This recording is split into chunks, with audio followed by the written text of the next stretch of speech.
Welcome to Seize the Mains Daily Answer Writing by Malhotra's IS Academy. I'm Surbhi Sardana and I'm taking this lecture discussion on UPSC and State Civil Services answer writing practice. If you're new to this initiative, you can download the timetable for this initiative from the link in the description below.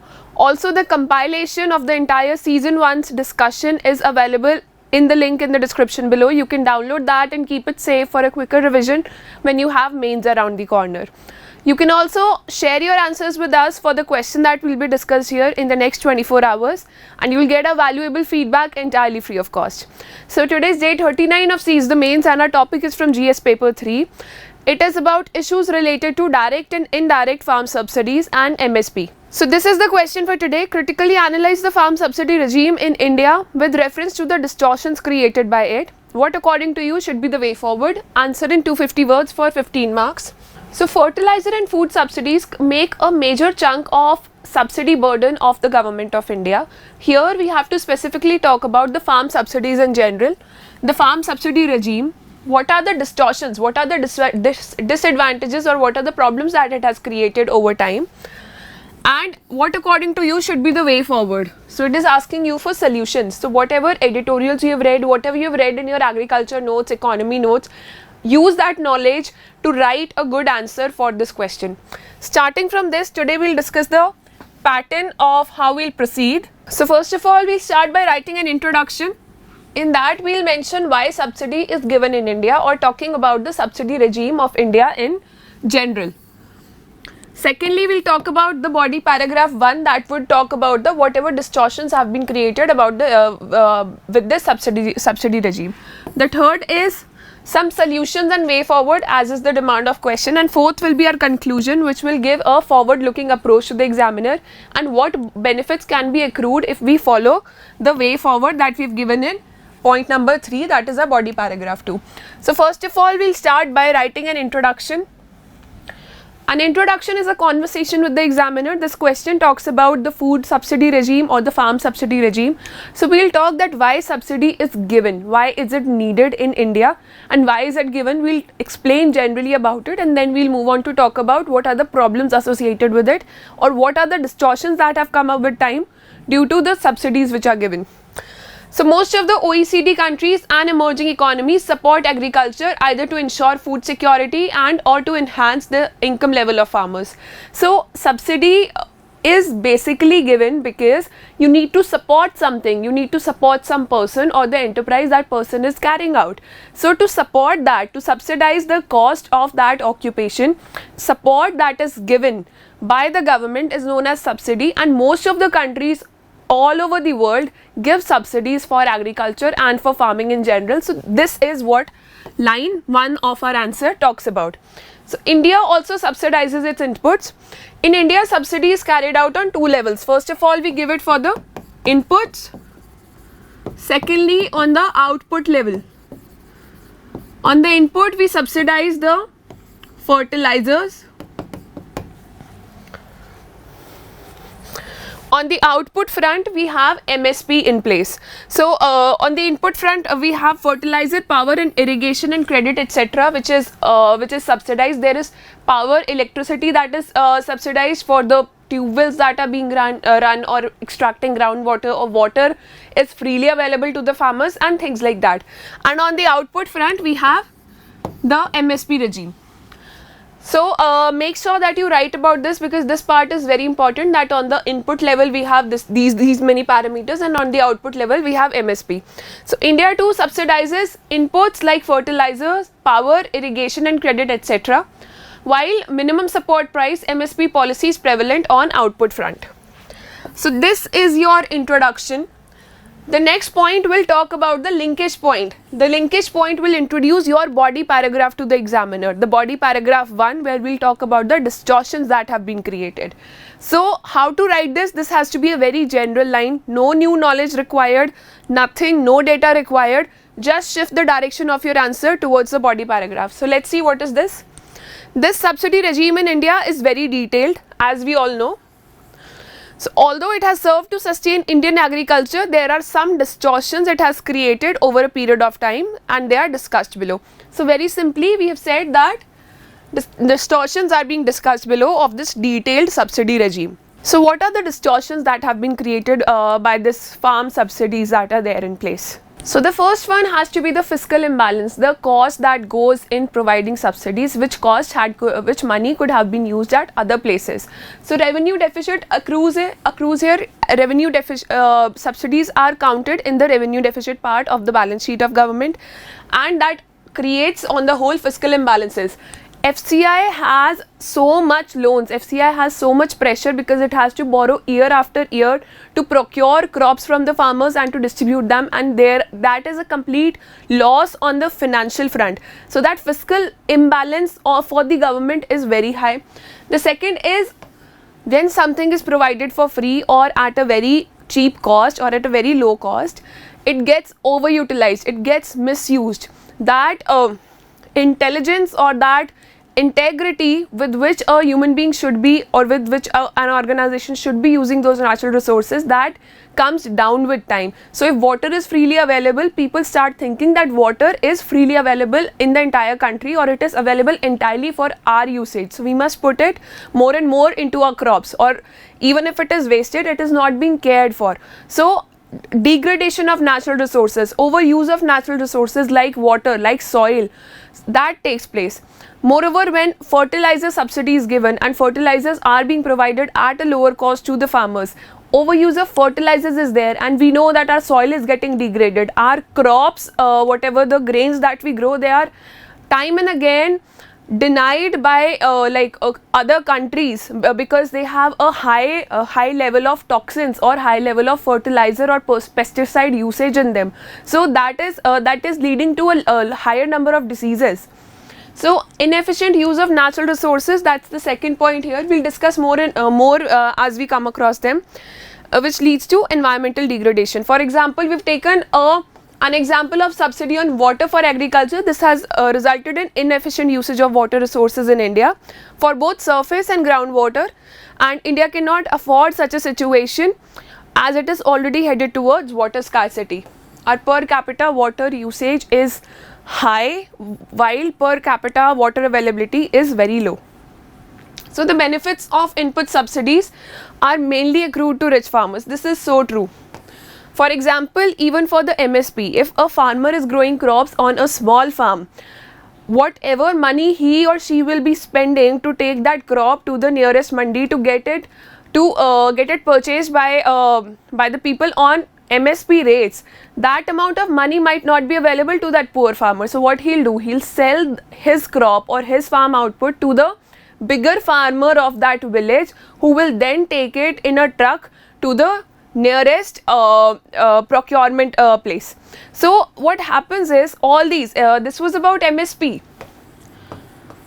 Most of the benefits, due to the technology that they require to acquire a benefit, or due to the money that has to go in the initiating to receive the benefit, that goes to the rich farmers only. Mostly this has been seen as a case.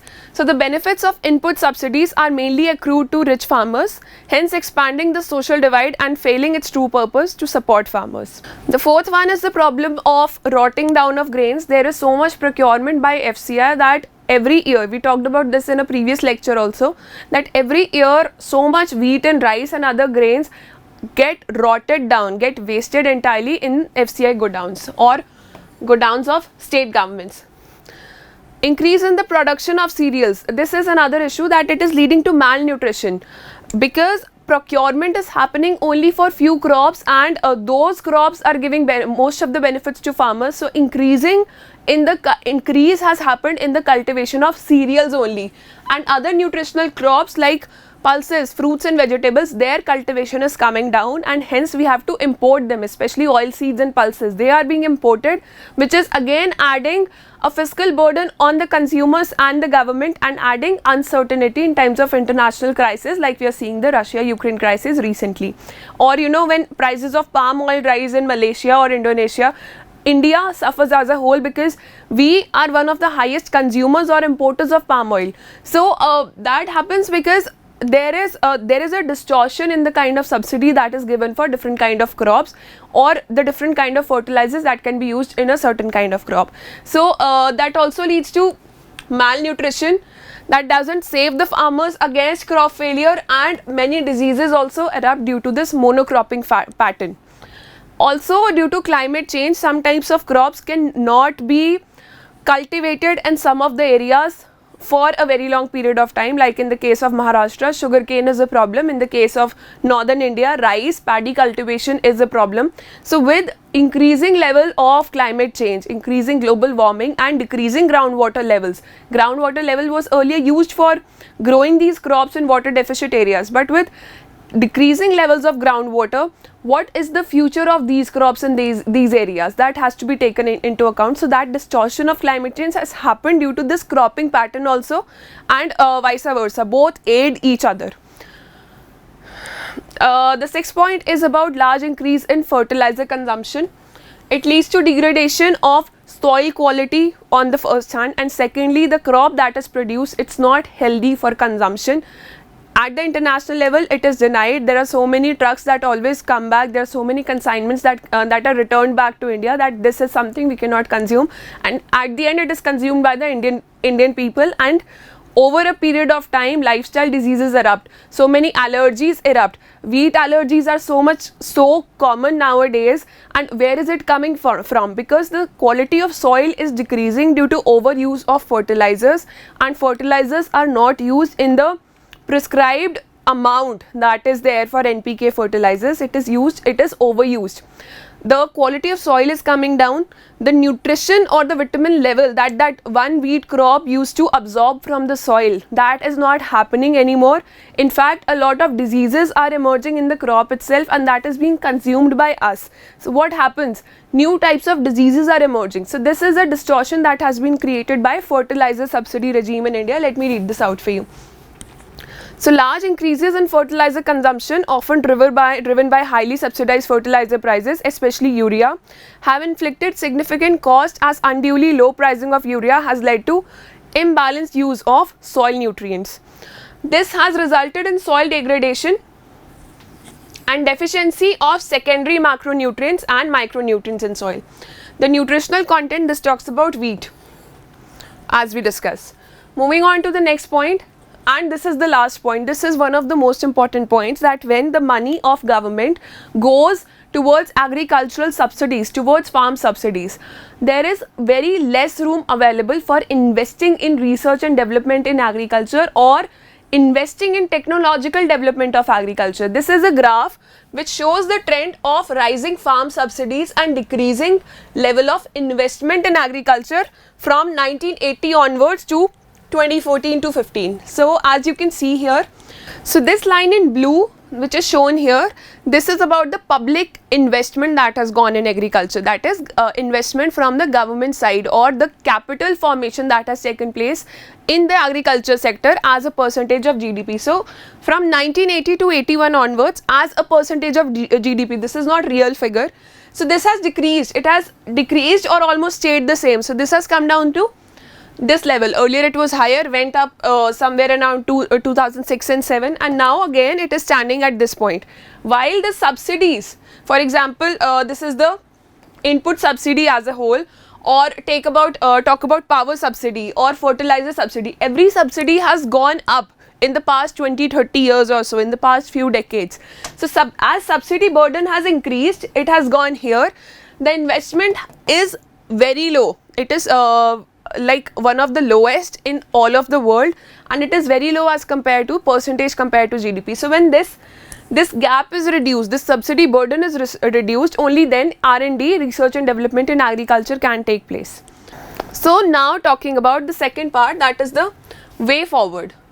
This will comprise the body paragraph 2 of the answer. We have already discussed intro and body paragraph 1, talking about way forward, or what are the solutions for this.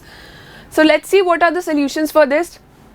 See, we can broadly talk about that we need to reduce the subsidy burden, or we have come up with many other solutions also. For example, this very creative solution of neem coating of urea was done few years back, and MSP regime has also been streamlined. It is being streamlined over time. Subsidy regime on the whole is being streamlined after on the basis of various successive governments. But what happens is the political will. Any government cannot take a very revolutionary move when it comes to agriculture, when it comes to especially the sensitive topic of subsidy regime in India. So, but you can always suggest some solutions. So, letting first of all, this fertilizers in our country, they are either imported or their inputs are imported from other countries, which adds to fiscal burden of the government, and it is very much controlled. There are only few industries which produce those fertilizers, and then they are given to the farmers, and government aids them. The government aids those industries. So, if we let happen market forces to decide the prices of fertilizers, and based on the usage we can give benefits to farmers, that will reduce the subsidy burden. And also, since competition will increase, more and more companies will come up and supply fertilizers, the prices might actually come down. So, letting domestic prices of fertilizers be determined by demand and supply forces in open markets. The second one is increasing our investment abroad, where we can actually produce fertilizers for our own country in partnership with other countries or some industries there. The third one is using very efficient technologies for supplying fertilizers to the soil. So, this is about it. There are technologies like fertigation, digitization of land, and ensuring timely reach of both fertilizers and income support to farmers. So, this can be done. Soil health card scheme can be revamped, and it can be carried out more efficiently. So, make sure that you talk about soil health card scheme here.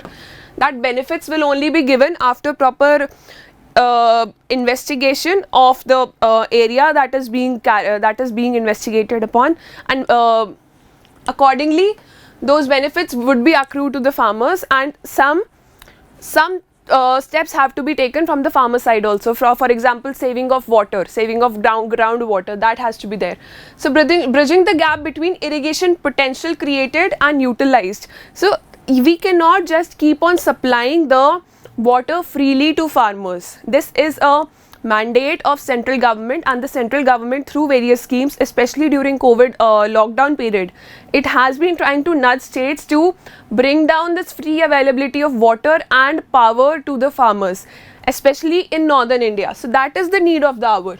The fifth one is using latest technologies by countries in case of irrigation. For example, we've seen like in the past examples of technologies used by Israel and Japan. There are so many advanced technologies through which agriculture is being carried out, through which crops and vegetables are being grown, and we need to bring them up and revamp them as normal forms of growing vegetables and crops in India also. So, using latest technologies adopted by countries like Israel, drip irrigation, recycling of water, China has trace irrigation, and Japan has solar sharing to increase the water use efficiency. The sixth one is, which can be linked with soil health card scheme, incentivizing optimal extraction of groundwater. The seventh one is discouraging the production of water intensive crops where free water or high amount of water is not available. We do not live in the 20th century where groundwater was freely available. We already have a scarcity of groundwater. The water levels in the earth are receding, they are going down. Also, the water levels in our streams, they are going down, and due to climate change, more and more evaporation is taking place. So, whatever earlier amount of water was there, that is either decreasing, and due to the overpopulation, the burden on already available resources is increasing with time. So, discourage the production of water intensive crops in water scarce areas like rice in Punjab and sugarcane in Maharashtra to address fast depleting groundwater in these regions. And then you can sum up by talking about R&D. So, there was a very good research by Indian Council of Agriculture Research Institute. It said that if you spend on research and development in agriculture, it gives at least 5 to 10 times more benefits as you would have given to the farmers by giving them subsidies. And the most important distortion with the subsidy regime is that you do not empower farmers. They're just the receivers of benefits, and they depend on the government for the next cropping cycle and things like that. So, we need to empower farmers by giving them new technologies, by helping them develop their own creativity when it comes to dealing with such issues of overuse of fertilizers or climate change or things like that. So we need to act from a point where we can empower farmers. So you can write this in your conclusion. On the whole, the revival of Indian agriculture calls for prioritizing investments, rationalizing and converting subsidies into direct income transfers, and invest in changing requirements of the modern agriculture, especially agriculture R&D, research and development. So it talks about investments and R&D.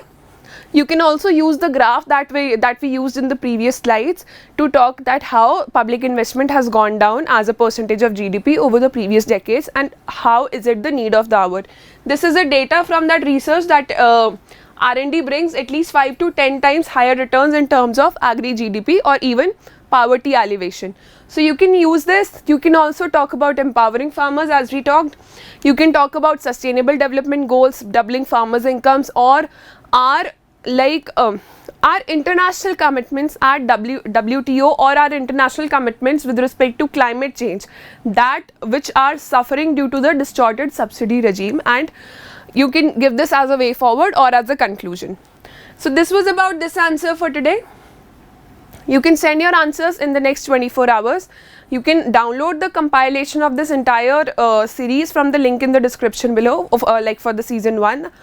Also, you can download the PDF for today's lecture from the link in the description below.